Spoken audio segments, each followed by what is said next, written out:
بسم اللہ الرحمن الرحیم۔ السلام علیکم۔ مرنے کے بعد روح کیسے تڑپتی ہے؟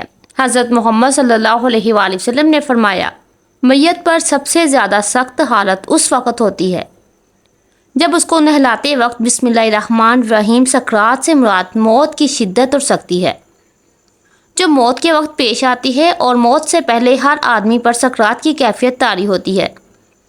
بعض وقت سکرات کا اثر اور نشانی اس پر ظاہر بھی ہوتی ہے، اور کسی کو اس شدت کے اثر سے پیشانی پر پسینہ بھی آ جاتا ہے۔ حضرت محمد صلی اللہ علیہ وآلہ وسلم کو جب یہ حالت پیش آئی تو آپ اپنا ہاتھ پانی میں ڈال کر چہرہ مبارک پر پھیرتے تھے اور فرماتے تھے لا الہ الا اللہ، یعنی کلمہ طیبہ پڑھتے ہوئے فرمایا کہ موت کی بڑی شدت ہوتی ہے، نزع اس تکلیف کا نام ہے جو صرف روح پر اترتی ہے اور تمام اعضاء کو گھیر لیتی ہے، حتیٰ کہ بدن میں روح کے جتنے اجزاء ہیں ان سب کو درد محسوس ہوتا ہے۔ نزع کی تکلیف نفس روح پر حملہ آور ہوتی ہے اور تمام اعضاء کو گھیر لیتی ہے، کیونکہ ہر رگ پر پھٹنے بدن کے ہر حصے، ہر جوڑ، ہر بال کی جڑ اور کھال کے نیچے سے حتیٰ کہ سر کی چوٹی سے پیروں تک ہر جگہ سے روح کو نکالا جاتا ہے، اس لیے تم اس کے کرب اور تکلیف کا حال نہ پوچھو۔ حتیٰ کہ بزرگوں نے فرمایا موت تلوار کی مار آڑے کی چیر سے اور کینچی کی کاٹ سے زیادہ سخت ہے، کیونکہ بدن کو تلوار سے کاٹا جائے تو صرف اس لیے تکلیف ہوتی ہے کہ بدن کا روح سے تعلق ہے، تو جب صرف روح کو صدمہ پہنچے تو کس قدر تکلیف ہوگی۔ نیز جب کسی شخص کو مارا جاتا ہے تو وہ مدد بھی مانگ سکتا ہے اور چینخ بھی سکتا ہے، کیونکہ اس کے دل اور زبان میں طاقت موجود ہوتی ہے، لیکن مرنے والے کی آواز اور چینخ و پکار سخت تکلیف کی وجہ سے ختم ہو جاتی ہے، کیونکہ روح نکلنے کی بے انتہا تکلیف ہوتی ہے اور یہ دل پر سوار ہو کر پوری قوت کو ختم کر دیتی ہے۔ مرنے والے کے اعضاء کمزور پڑ جاتے ہیں اور اس میں مدد مانگنے کی طاقت باقی نہیں رہتی۔ یہ تکلیف عقل کو بھی ڈھانپ لیتی ہے، اوسان خطا کر دیتی ہے اور زبان کو بولنے سے روک دیتی ہے۔ موت کے وقت انسان چاہتا ہے کہ روئے، چلائے اور مدد مانگے، لیکن وہ ایسا نہیں کر سکتا، اور اگر کچھ قوت باقی رہتی بھی ہے تو روح نکلنے کے وقت اس کے حلق اور سینے سے گرگرا کی آواز سنائی دیتی ہے اور اس کا رنگ مٹیالہ ہو جاتا ہے، گویا اس سے وہی مٹی ظاہر ہوئی جس سے وہ بنا تھا، اور جو اس کی اصل فطرت ہے اس کی رگیں کھینچ لی جاتی ہیں، حتیٰ کہ آنکھوں کے ڈیلے پلکوں کی طرف اٹھ جاتے ہیں، ہونٹ سکڑ جاتے ہیں، زبان اپنی جڑ کی طرف کھینچ جاتی ہے، انگلیاں سبز ہو جاتی ہیں اور ٹھنڈی پڑ جاتی ہیں، تو ایسے بدن کا حال نہ پوچھو جس کی ہر رگ کھینچ لی گئی ہو۔ ذرا غور کریں کہ ایک رگ کے کھینچنے سے اتنی سخت تکلیف ہوتی ہے، تو اس وقت کیا حال ہوگا جب درد میں مبتلا روح کو بھی کھینچ لیا جائے گا، اور کسی ایک رگ سے نہیں بلکہ تمام رگوں سے اسے کھینچا جاتا ہے۔ پھر ایک ایک کر کے ہر عضو میں موت واقع ہوتی ہے، پہلے اس کے قدم ٹھنڈے پڑتے ہیں، پھر پنڈلیاں اور پھر رانیں ٹھنڈی پڑ جاتی ہیں، اور ہر عضو میں نئی سختی اور شدت پیدا ہوتی ہے، حتیٰ کہ گلے تک نوبت آ پہنچتی ہے، اور اس وقت اس کی نظر دنیا اور دنیا والوں سے پھر جاتی ہے، اس پر توبہ کا دروازہ بند ہو جاتا ہے، اور اسے حسرت و ندامت گھیر لیتی ہے۔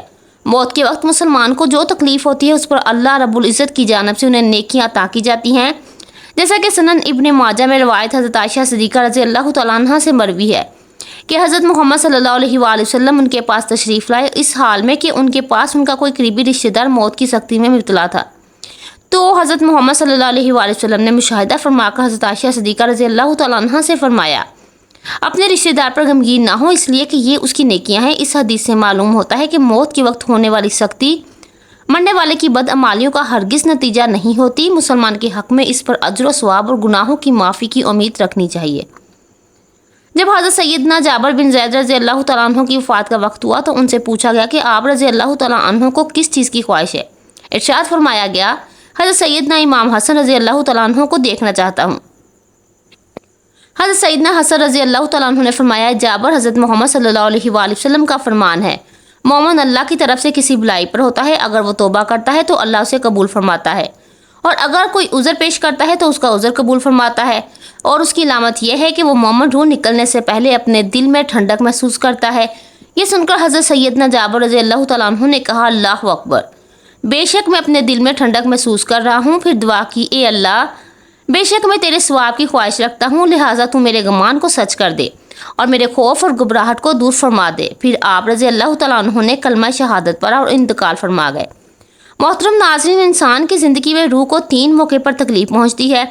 انسان کی روح چیخیں مار مار کے روتی ہے۔ کیا آپ جانتے ہیں کہ موت کے وقت سب سے زیادہ تکلیف جسم کے کسی حصے کی ہوتی ہے؟ حضرت علی رضی اللہ تعالیٰ عنہ نے جب یہی سوال پوچھا گیا تو آپ رضی اللہ تعالیٰ عنہ نے فرمایا موت آڑے کی چیرنے اور کینچی کے کاٹنے سے زیادہ سخت ہے۔ آڑے کے ذریعے چیرنے والا انسان کو آڑے یا کینچی کے ذریعے کٹنے سے اتنی تکلیف نہیں ہوتی جتنی تکلیف موت کی دبوچ میں آنے والے انسان کو ہوتی ہے۔ انسان کی زندگی میں روح کو 3 موقع پر شدید صدمہ پہنچتا ہے۔ انسان کی روح دھاڑے مار مار کے روتی ہے۔ وہ 3 موقع کون کون سے ہیں؟ نمبر 1، انسان کے یہ جاننے کے باوجود کہ یہ گناہ کبیرہ ہے، یہ گناہ عظیم ہے، اللہ تعالیٰ یہ گناہ کرنے والے انسان پر غضبناک ہوتا ہے۔ یہ جاننے کے باوجود بھی انسان کسی غیر محرم عورت کو جب ننگا کرتا ہے، ننگا کر کے اپنی آنکھوں سے دیکھتا ہے، اپنے کانوں سے سن کے اسے ہوس کا نشانہ بناتا ہے، یہ وہ لمحہ ہوتا ہے جب انسان کی روح دھاڑے مار مار کے رو رہی ہوتی ہے، جب انسان کی روح کو صدمہ پہنچ رہا ہوتا ہے، ٹھیس پہنچ رہی ہوتی ہے۔ یہ وہ لمحہ ہوتا ہے کہ جب آسمان کے نوری فرشتے اس زانی پر لعنت کر رہے ہوتے ہیں، زانیہ عورت زانی مرد پر لعنت کر رہے ہوتے ہیں، حالانکہ اللہ تعالیٰ کے نوری فرشتے اللہ تعالیٰ کے حکم کے بغیر پر بھی نہیں مار سکتے، اور لعنت کرتے ہیں یہ بھی اللہ تعالیٰ کے حکم پر ہی لعنت کرتے ہیں۔ فرمایا جب انسان اپنی آنکھوں کے سامنے غیر محرم عورت کو ننگا کر کے ہوس کا نشانہ بناتا ہے، یہ وہ لمحہ ہوتا ہے، یہ وہ موقع ہوتا ہے جب انسان کی روح دھاڑے مار مار کے چینکتی چلاتی ہے، روتی ہے۔ دوسرا وہ قدم جب انسان والدین کو اتنا دکھ دیتا ہے، اتنی تکلیفیں دیتا ہے کہ والدین اس انسان کے حق میں بد دعائیں کرنا شروع کر دیتے ہیں، اور یہ بدبخت انسان اپنی آنکھوں کے سامنے والدین سے بد دعائیں لیتا ہے۔ جب والدین بد دعائیں دے رہے ہوتے ہیں، یہ بدبخت انسان والدین کو دیکھ بھی رہا ہوتا ہے، ان کے منہ سے نکلی بد دعائیں اپنے کانوں سے سن بھی رہا ہوتا ہے۔ یہ وہ لمحہ ہوتا ہے جب انسان کی روح رو رہی ہوتی ہے۔ تیسرا موقع جب موت کا فرشتہ حضرت اسرائیل علیہ السلام انسان کی روح کو جسم سے الگ کرتے ہیں، انسان کی روح جسم سے کھینچ کر باہر نکالتے ہیں۔ ظاہر ہے روح کا جسم سے گہرا تعلق ہوتا ہے، تو یہ جب دونوں الگ الگ ہوتے ہیں روح کو گہرا صدمہ پہنچتا ہے۔ انسان کے جسم چھوٹا سا کانٹا لگ جائے تو انسان کو کتنی تکلیف محسوس ہوتی ہے، چھوٹی سی چوٹ لگ جائے انسان کو کتنی تکلیف ہوتی ہے، تو جب روح کو تکلیف پہنچے، جب روح کو صدمہ پہنچے، اس وقت انسان کو کتنی تکلیف ہوتی ہوگی۔ حضرت حکیم لقمان سے پوچھا گیا، حضرت موت کے وقت جسم کا وہ کون سا حصہ ہے جس کو سب سے زیادہ تکلیف ہوتی ہے، سب سے زیادہ صدمہ پہنچتا ہے؟ تو حضرت حکیم لقمان نے فرمایا کہ انسان کے وجود کا وہ حصہ جس کا روح کے ساتھ گہرا تعلق ہوتا ہے، اس حصے کو بہت ہی زیادہ تکلیف ہوتی ہے۔ پوچھا گیا، حضرت وہ کون سا حصہ ہے جس کا انسان کی روح کے ساتھ گہرا تعلق ہوتا ہے؟ تو حضرت حکیم لقمان نے فرمایا اس حصے کو انسان کے وجود کا مرکز کہا جاتا ہے۔ یہ وہ حصہ ہے جو روح کے بغیر زندہ نہیں رہ سکتا۔ جیسے ہی روح جسم کو الوداع کہتی ہے، دل بھی کام کرنا چھوڑ دیتا ہے، اور جب یہ دونوں ایک دوسرے سے الگ ہو رہے ہوتے ہیں، دونوں تکلیف میں ہوتے ہیں، دونوں کا درد انسان کا وجود برداشت نہیں کر پاتا۔ مرتے وقت ناخنوں کے درد کو بھی انسان محسوس کرتا ہے، بالوں کے درد کو بھی انسان محسوس کرتا ہے، حالانکہ یہ وہ حصے ہیں جس کے کاٹنے سے انسان کو تکلیف نہیں ہوتی، لیکن موت کے وقت ان کی تکلیف انسان محسوس کرے گا۔ تو فرمایا گیا موت کے وقت سب سے زیادہ تکلیف دل کو ہوگی۔ فرمایا اس دل کو پاک کر لو، اس دل کو پتھر نہ بناؤ، اس دل کو نرم کر لو۔ تو آپ صلی اللہ علیہ وآلہ وسلم سے پوچھا گیا اگر دل پتھر بن جائے تو ان پتھر دلوں کو نرم کرنے کا کوئی نسخہ بتا دیں۔ تو آپ صلی اللہ علیہ وآلہ وسلم نے فرمایا پتھر دلوں کو نرم کرنے کا ایک ہی نسخہ ہے، وہ ہے مسکینوں کو کھانا کھلانا، یتیموں کے سروں پر شفقت بھرا ہاتھ رکھنا، مسکینوں کو کھانا کھلانا۔ تمہارے دلوں کو نرم میرے اللہ کرے گا۔ انسان اپنی زندگی میں بہت سے کام محض اپنی لذت یا خواہش کو پورا کرنے کے لیے کرتا ہے، جس کی وجہ سے یا تو اس کا پیسہ برباد ہوتا ہے یا صحت برباد ہوتی ہے۔ موت کو یاد رکھنے والے کی خواہشات کم ہوتی ہے۔ اسی کے بارے میں حضرت محمد صلی اللہ علیہ وآلہ وسلم نے فرمایا لذتوں کو ختم کرنے والی موت کو کثرت سے یاد کیا کرو۔ بارگاہ رسالت میں عرض کی گئی کون سا مومن زیادہ عقل مند ہے؟ ارشاد فرمایا گیا موت کو کثرت سے یاد کرنے والا اور موت سے پہلے موت کی تیاری کرنے والا، یہی لوگ زیادہ سمجھدار ہیں۔ ہر شخص کی جتنی زندگی مقرر ہے اس میں نہ زیادتی ہو سکتی ہے نہ کمی ہو سکتی ہے۔ جب زندگی کا وقت پورا ہو جاتا ہے اس وقت حضرت اسرائیل علیہ السلام روح قبض کرنے کے لیے آتے ہیں، اور اس شخص کے دائیں بائیں جہاں تک نگاہ کم کرتی ہے اسے فرشتے دکھائی دیتے ہیں۔ مسلمانوں کے آس پاس رحمت کے فرشتے ہوتے ہیں اور کافروں کے دائیں بائیں عذاب کے فرشتے ہوتے ہیں۔ اس وقت ہر شخص پر اسلام کی حقانیت آفتاب سے زیادہ روشن ہوتی ہے، مگر اس وقت کا ایمان موت پر نہیں، اس لیے کہ حکم ایمان بالغیب کا ہے، اور اب غیب نہ رہا بلکہ یہ چیزیں مشاہدہ ہو کہ مرنے کے بعد مسلمان کی روحیں حسب مرتبہ مختلف مقاموں میں رہتی ہیں، بعض کی قبر پر، بعض کی زمزم شریف میں، بعض کی آسمان اور زمین کے درمیان، بعض پہلے دوسرے ساتویں آسمان تک اور بعض کی آسمانوں سے بھی بلند، اور بعض کی روحیں زیر عرش قندیلوں میں اور بعض کی علیین میں، مگر کہیں بھی ہو اپنے جسم سے ان کا تعلق بدستور رہتا ہے۔ تو جو کوئی قبر پر آتا ہے وہ اسے دیکھتے ہیں، پہچانتے ہیں، اس کی بات سنتے ہیں۔ حدیث میں ہے کہ ایک طائر پہلے کو اس میں بند تھا اور اب آزاد کر دیا گیا۔ علماء کرام فرماتے ہیں بے شک پاک روحیں جب جسم سے جدا ہوتی ہیں عالم بالا سے مل جاتی ہیں اور سب کچھ ایسا دیکھتی اور سنتی ہیں جیسے یہاں حاضر ہیں۔ حدیث میں فرمایا گیا ہے کہ جب مسلمان مرتا ہے اس کی راہ کھول دی جاتی ہے، جہاں دل چاہے جائیں۔ مردہ کلام بھی کرتا ہے اور اس کے کلام کو جن اور انس کے سوا تمام حیوانات وغیرہ سنتے بھی ہیں۔ جب مردے کو قبر میں دفن کیا جاتا ہے اس وقت اس کی قبر دباتی ہے۔ اگر وہ مسلمان ہے تو اس کا دبانا ایسا ہوتا ہے جیسے ماں پیار سے اپنے بچے کو زور سے سینے سے چمٹا لیتی ہے، اور اگر وہ کافر ہے تو اس کو اتنے زور سے دباتی ہے کہ ادھر کی پسلیاں ادھر اور ادھر کی پسلیاں ادھر ہو جاتی ہیں۔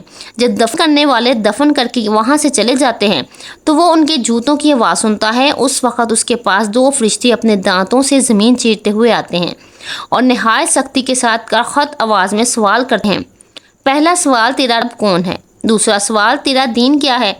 تیسرا سوال ان کے بارے میں تو کیا کہتا ہے؟ مسلمان ہے تو پہلا سوال کا جواب دے گا میرا رب اللہ ہے، اور دوسرے کا جواب دے گا میرا دین اسلام ہے، تیسرے کا جواب دے گا وہ تو حضرت محمد صلی اللہ علیہ وآلہ وسلم ہے۔ اس وقت آسمان سے ایک منادی ندا کرے گا کہ میرے بندے نے سچ کہا، اس کے لیے جنت کا بچھونا بچھاؤ اور جنت کا لباس پہناؤ، اس کے لیے جنت کی طرف ایک دروازہ کھول دو، جنت کی ہوا اور خوشبو اس کے آس پاس رہے گی، اور جہاں تک نگاہ جائے گی وہاں تک اس کی قبر کشادہ کر دی جائے گی، اور اسے کہا جائے گا کہ تو سو جا۔ پہلے اس کے بائیں ہاتھ کی طرف جہنم کی کھڑکی کھولیں گے جس سے گرم ہوا اور سخت بدبو آئے گی، پھر وہ بند کر دیں گے۔ اس کے بعد دائیں طرف سے جنت کی کھڑکی کھولیں گے اور اسے کہا جائے گا کہ اگر تو ان سوالوں کے صحیح جواب نہ دیتا تو تیرے واسطے وہ تھی، اور اب یہ ہے تاکہ تو اپنے اللہ تعالیٰ کی نعمتوں کی قدر جانے کہ کیسے بلائے عظیم سے بچا کر کیسی نعمت عظمیٰ عطا فرمائی۔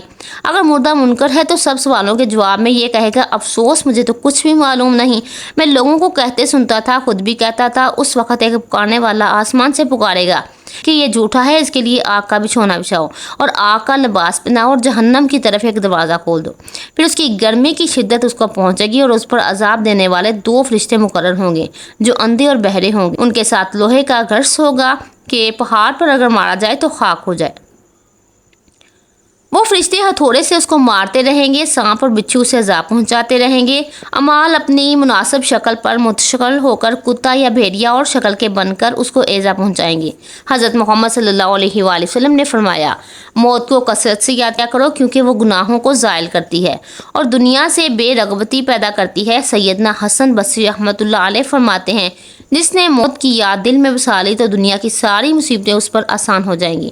ایک خاتون نے ام المومنین حضرت عائشہ صدیقہ رضی اللہ تعالیٰ عنہ کی بارگاہ میں دل کی سختی کی شکایت کی تو آپ نے فرمایا موت کو کثرت سے یاد کیا کرو، تمہارے دل نرم ہو جائیں گے۔ محترم ناظرین، حضرت محمد صلی اللہ علیہ وآلہ وسلم نے فرمایا موت کے وقت روح کیسے پکارتی ہے؟ میت کو سب سے زیادہ درد کب ہوتا ہے؟ مرنے کے بعد کا منظر کیسا ہوتا ہے؟ حضرت زید سے روایت ہے کہ حضرت محمد صلی اللہ علیہ وآلہ وسلم نے فرمایا کہ میت پر سب سے زیادہ سخت حالت اس وقت ہوتی ہے جب غسل دینے والا کو نہلانے کے لیے آتا ہے، اس کی انگلی سے انگوٹھی اتارتا ہے، جسم سے لباس اتارتا ہے، سر سے امامہ جدا کرتا ہے، اس کی روح بے چین ہو کر فریاد کرتی ہے جس کی جنوں انس کے سوا سب سنتے ہیں اور کہتی ہے اے نہلانے والے تجھ کو خدا کی قسم میرے کپڑے بہت نرمی سے اتارو کیونکہ ملک الموت کے پنجے کی تکلیف سے مجھے پوری طور پر ابھی آرام نہیں ملا۔ پھر جب اس کو تختے پر لٹا کر اس پر پانی ڈالا جاتا ہے تو روح چلاتی ہے نہلانے والے خدا کے واسطے میرے جسم کو قوت سے ہاتھ نہ لگا کیونکہ وہ جان کرنے کی سختی سے زخمی اور چور چور ہو رہا ہے۔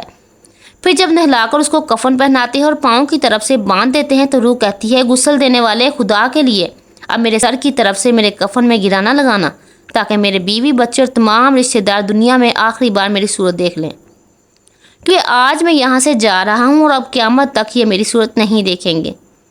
پھر جب اس کا جنازہ تیار کر گھر سے باہر نکالا جاتا ہے تو روح پکارتی ہے جنازہ اٹھانے والوں خدا کے واسطے ابھی جلدی نہ کرنا تاکہ میں اپنے بال بچوں اور عزیز و اقارب سے رخصت ہو لوں۔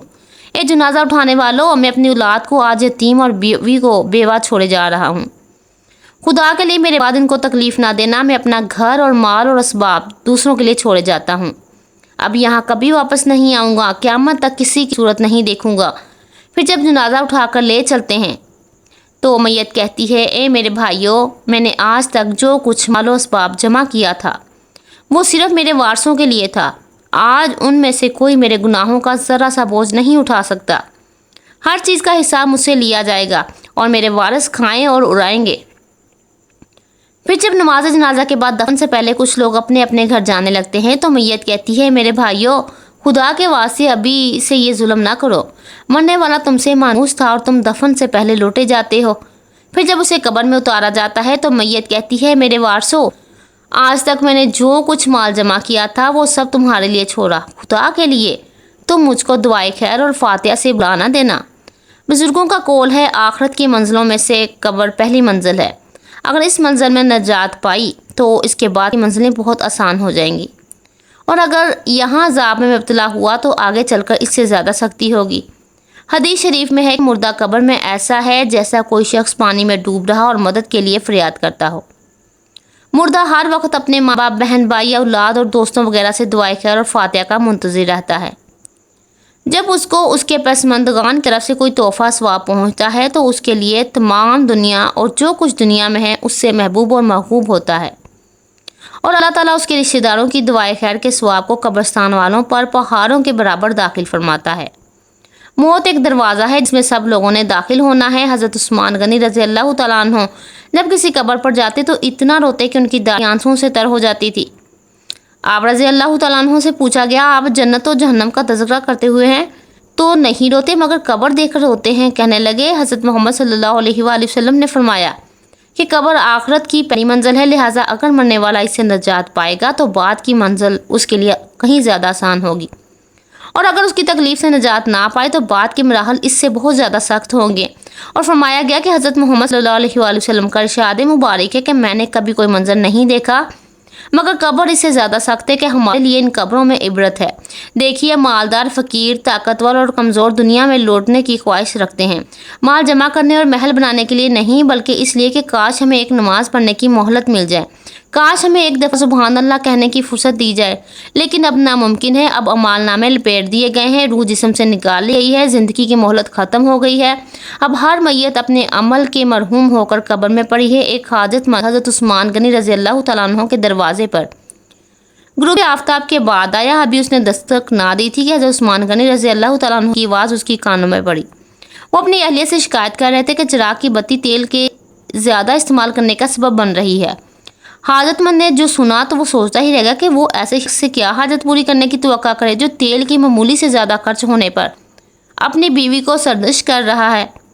اس نے ارادہ کیا کہ حاجت بیان کر کے دیکھوں، شاید میری کوئی امداد ہی کر دیں۔